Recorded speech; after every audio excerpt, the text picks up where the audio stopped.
దాదాపు 20 నెలల తర్వాత ముఖ్యమంత్రి రేవంత్ రెడ్డి ఈరోజు ఉస్మానియా యూనివర్సిటీలో పర్యటించారు. హాస్టల్ భవన నిర్మాణాలకు సంబంధించి ఆ ప్రారంభోత్సవం సంబంధించి వచ్చినా చెప్పారు. కానీ గత బీఆర్ఎస్ ప్రభుత్వ హయాంలోనే దీనికి సంబంధించి పూర్తిగా ఆ పనులు కావచ్చు, ఇటు శంకుస్థాపన కావచ్చు, ఇతర పూర్తయినా కానీ ఈరోజు తాము ప్రారంభించినట్టు, తాము పూర్తి చేశామన్నట్టు కూడా ఎంతో గొప్పలుగా చెప్పుకున్న పరిస్థితి కనిపిస్తుంది. ఇక ఉదయం నుంచి కూడా పెద్ద ఎత్తున ఒక పోలీసుల పహారాలో ఉస్మానియా యూనివర్సిటీ ఒక నెలకొందని కూడా చెప్పాలి, ఒక భయభ్రాంతులకు గురైందని చెప్పాలి. ఎందుకంటే నిన్న అర్ధరాత్రి నుంచి కూడా విద్యార్థులను ఎక్కడికక్కడ అరెస్ట్ చేసిన పరిస్థితి కనిపిస్తూ ఉంది. ఓయూ మొత్తం కూడా బ్యారికేడ్లు వేశారు. అటు ఎన్సీసీ గేటు మొదలు అటు తార్నాక వరకు కూడా ఇక్కడ అడుగడుగునా కూడా పోలీసులు కూడా ఎక్కడ చూసినా పోలీసులు అతిష్ట వేసిన పరిస్థితి కనిపిస్తూ ఉంది. ఇక ముఖ్యమంత్రి ప్రయాణించే అటు రూట్లో మాత్రము మొత్తం బ్యారికేడ్లు భారీ స్థాయిలో పెద్ద ఎత్తున కూడా బ్యారికేడ్లు ఏర్పాటు చేశారు.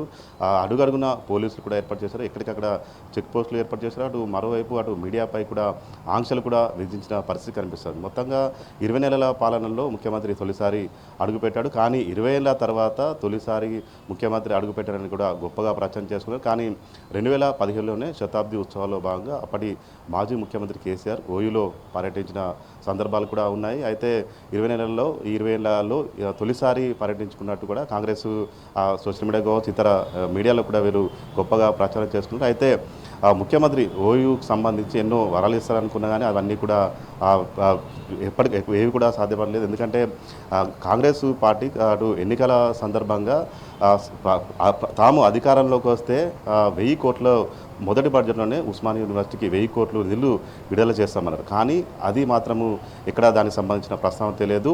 మరొకసారి నేను ఆ ఓయూకి వస్తాను, డిసెంబర్లో వచ్చి ఎన్ని వందల కోట్లు కావాలో అన్నీ ఇస్తానంటూ కూడా చెప్పారు. కానీ అది ఏ డిసెంబరో చెప్పలేదు. అది ఈ సంవత్సరమా నెక్స్ట్ ఇయర్ అనేది కూడా విద్యార్థులకు కొంత ఒక స్పష్టత లేకపోవడంపై కొంత ఆగ్రహం అయితే వ్యక్తం చేస్తున్న పరిస్థితి కనిపిస్తుంది. ఇక జాబ్ క్యాలెండర్ లేదు, అంతేకాకుండా విద్యా భరోసా కార్డు లేదు, టీచింగ్ సంబంధించి కావచ్చు, నాన్ టీచింగ్ సంబంధించిన ఉపాధ్యాయుల భర్తీకి సంబంధించినది ఏది లేదు. అంతేకాకుండా ఇటు నిరుద్యోగ భృతి అన్నారు ఎన్నికల ముందు, అది కూడా ఇప్పటివరకు అమలు చేయట్లేదు. దీనికి సంబంధించి కూడా విద్యార్థులు ఎప్పటికప్పుడు రాష్ట్ర ప్రభుత్వాన్ని కావచ్చు, ముఖ్యమంత్రిని ప్రశ్నిస్తూ ఉన్నారు. ఇవన్నీ ఎక్కడ అడుగుతారో అని చెప్పించి ఈరోజు విద్యార్థి సంఘాల నాయకులను కావచ్చు, విద్యార్థులను అర్ధరాత్రి ఎక్కడికక్కడ అరెస్ట్ చేసిన పరిస్థితి కనిపిస్తుంది. మొత్తం పోలీసుల పహారంలోనే ఉస్మానియా యూనివర్సిటీలో ముఖ్యమంత్రి రేవంత్ రెడ్డి పర్యటన అయితే కొనసాగింది. ఇక అటు నిరుద్యోగులు కూడా గత 20 నెలల కాలం సంబంధించి జాబ్ క్యాలెండర్కి సంబంధించి ఎదురు చూస్తూ ఉన్నారు. మరోవైపు గత బీఆర్ఎస్ ప్రభుత్వం వేసిన ప్రకటనలకు సంబంధించి నోటిఫికేషన్ సంబంధించి వీరు తాము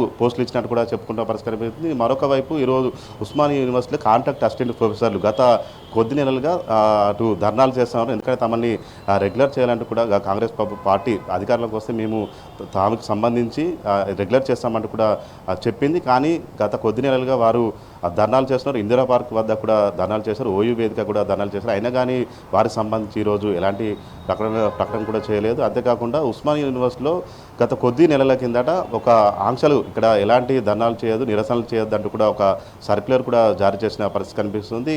ఇదన్నీ బేస్ చేసుకొని మరోవైపు వీరు ముఖ్యమంత్రి మాత్రము నెక్స్ట్ మళ్ళీ నేను ఓయూకు వస్తాను, అప్పుడు ఎలాంటి విద్యార్థులకు సంబంధించి ఎలాంటి నిరసనలు తెలిపినా కానీ నేను చర్చిస్తానని చెప్పడం కావచ్చు, కంచెలు వేయొద్దని చెప్పడం, ఒక పోలీసులు కూడా ఉండొద్దు అని చెప్పడము, ఇది ఎందుకు ఎంతవరకు కరెక్ట్ అని కూడా విద్యార్థులు ప్రశ్నిస్తున్న పరిస్థితి. ఇవన్నీ ముందే చెప్పిన ముఖ్యమంత్రి ఈరోజు ఎందుకు ఇన్ని ఆంక్షల నడుమ, ఇన్ని నిర్బంధాల నడుమ పర్యటించారని కూడా విద్యార్థులు ప్రశ్నించిన పరిస్థితి కొనసాగుతుంది.